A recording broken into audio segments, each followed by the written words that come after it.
imagine us having to wait and see if Drew and Barrett will actually make a move against the big alliance. The biggest kiss asses this season.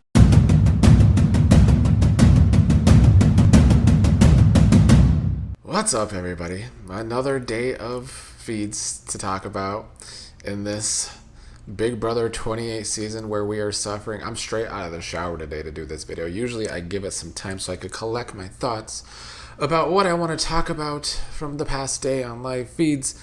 But I don't think this season is worth too much breath right now. It's kind of the same old shit to talk about. Before the vote yesterday, Haley and Chuck were having a conversation about Barrett and how he doesn't bring anything to the table and how he just wanted some free weeks. Chuck doesn't like that Barrett doesn't seem to try in competitions. Haley says that's not someone she really wants on his team or her team. So Barrett, again, in this big alliance where he continuously falls more and more to the bottom. But will he do anything about it? It seems very, very doubtful. For someone who is such a big super fan, imagine getting in the house and having zero game. But that's what they cast. Jason, as we saw in last night's episode, won the blockbuster, which sent Rome home, which was fine by me. That's what I've been saying I'm fine with because he's a terrible player. But now it is kind of the same old shit week because Kamu is the new HOH and thus Jason will be a target yet again. So Jason's going to have to fight to stay. We'll see if enough of you all voted for Jason to have the power last night. But I feel like the rest of the week, more people were voting for Rome than Jason. It's probably going to end up being Devens. Before the HOH competition last night, the feeds were on for a while. Dee was begging America to send Rick a power. She said, America, please keep Rick safe. He needs it. Oh my God, they're coming for him. But I will go to war for him. I have to. Yes, America, give us more of the same old shit. Give us the vets having more power. The vets who have had nothing but an easy game so far going on 3 weeks. And the casuals will do it too. I'd be surprised if Devens doesn't get the vote this week. With Rome gone, we get to see Lyric play without him, I guess, for the 3 people out there excited to see that. So far, her game is just more flirting. I don't think anything has changed from this past week when Rome was still in the house. She does her flirting, she does her baby voices, and it only seems to work on Chuck and Yash. Despite Chuck seeing that Lyric has been playing him for the past week, I think Chuck would still love to have Lyric's approval and Lyric's flirting. We'll see what happens there, I suppose. Kamu did not pick Lala to be a have-not this week, which of course has Haley bothered, as Haley has been one of the main ones wanting to see Lala be a have-not so that she can be upset and maybe she can be aggressive like Haley thinks Lala is because Haley has these microaggressions against her. Kamu told Lyric at first that she was safe this week, which made her very happy. But later in the night, Drew threw the idea to Kamu about putting Lyric up straight away because Kamu was considering Lyric as a option for if someone came off the block from veto, put up Lyric. Drew threw out the plan to just put Lyric straight up and then use the veto to put up Jason, not giving him a chance to win veto. Kamu was at first thinking the idea would be to just put up Jason, put up Lala, put up Mallory, but now Drew seems to have talked him into putting up Lyric instead of Jason. In Kamu's conversation with Mallory, she did tell Kamu that her idea this week would have been to put up Dee and Devens. Someone does have to take a shot at the vets eventually. I know the likes of Barrett and Drew are pussies and would probably never do that, but someone in the game is going to have to do that. But I think Kamu still wants to nominate Mallory anyway. And afterwards, Kamu did tell Devens that Mallory is after he and Dee, which I think Devens already kind of suspected anyway. So that could put a bigger target on Mallory. Losing Mallory would be bad because I do truly believe she's one of the only people that would shake up this damn house if she ever got into power. I feel like all of Kamu's nominations this week are the ones that make the most sense. They are the ones that I think would come after this big alliance the most.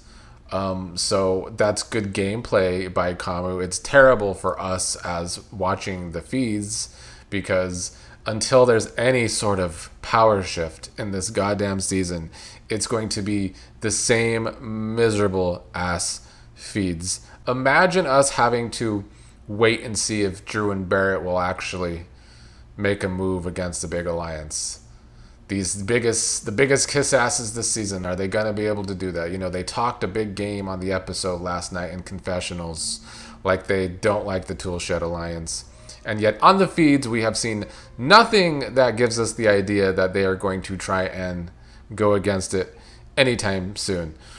In talking to Yash last night, Kamu dropped the Toolshed Alliance name. Later Chuck dropped it too. Was Yash too slow to catch it? Probably. I want to think that Yash is a smarter player than he is giving off, but I haven't seen it from him. We'll see if he ever uses any information that he does have to better his game or make some of these people who have been in power all season make their games worse, but I haven't seen it from Yash. Let's get to the Karen, aka Angela, who has had Taylor's name in her mouth the last few days, saying that Taylor has winner written all over her. Angela is only saying this because the last two winners were black women in Chelsea and Ashley.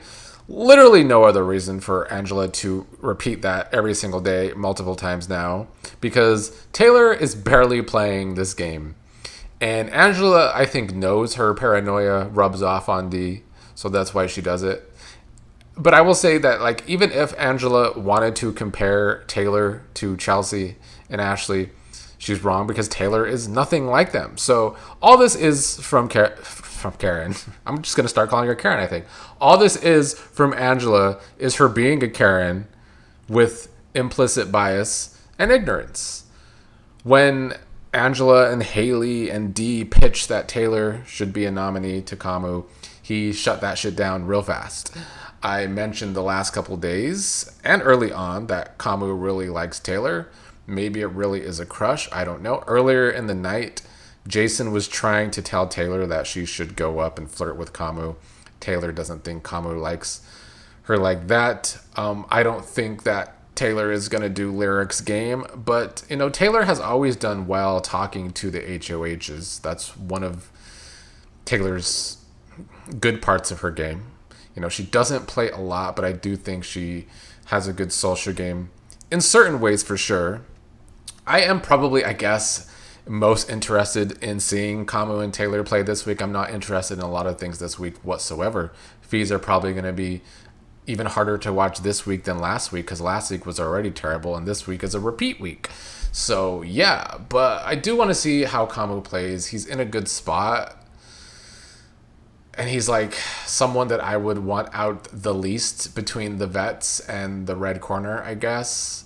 But being an HOH could also put a bigger target on his back, so I need to see how he maneuvers that.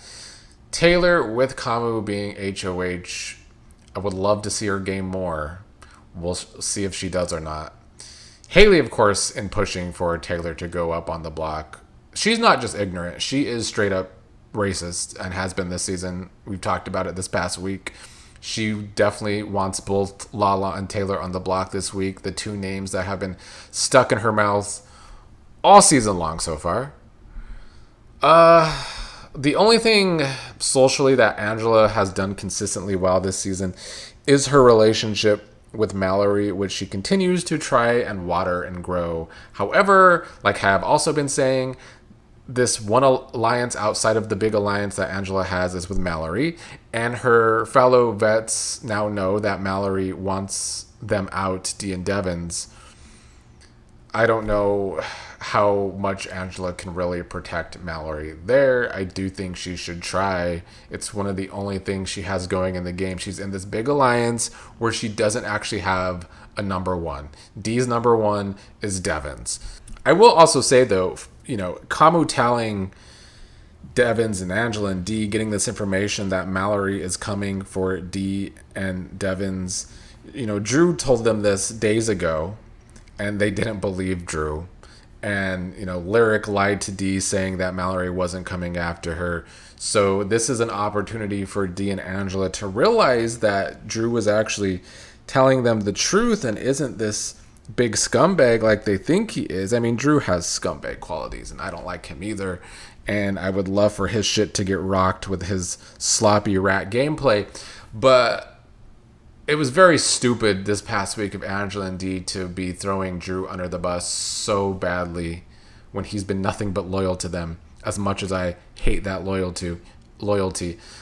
Kamu and Drew were sitting up early this morning, now calling themselves Derrick and Cody, basically.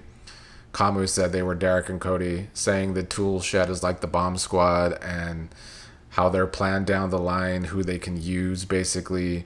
Drew is trying to make it clear that Kamu is his guy and that nothing Kamu tells him will go anywhere.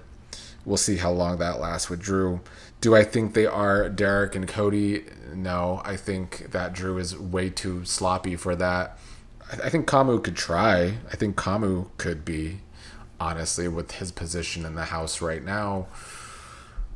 We'll see how this HOH goes, though. Will it give a bigger target to Kamu? This is the first week we don't have a vet as an HOH, and I think last week Devens did it. Created chaos, but all he did was really put a bigger target on the vets' backs. I want those targets to stay on the vets' backs because I do blame them for how terrible this season is. They've had all these advantages. They've had all the power. They've been really shitty at times with this whole group mentality. Let's also, join in with Haley's microaggressions towards Lala. So, yeah, I mean, overall, I'm not looking forward to this week, though. It is the same old shit.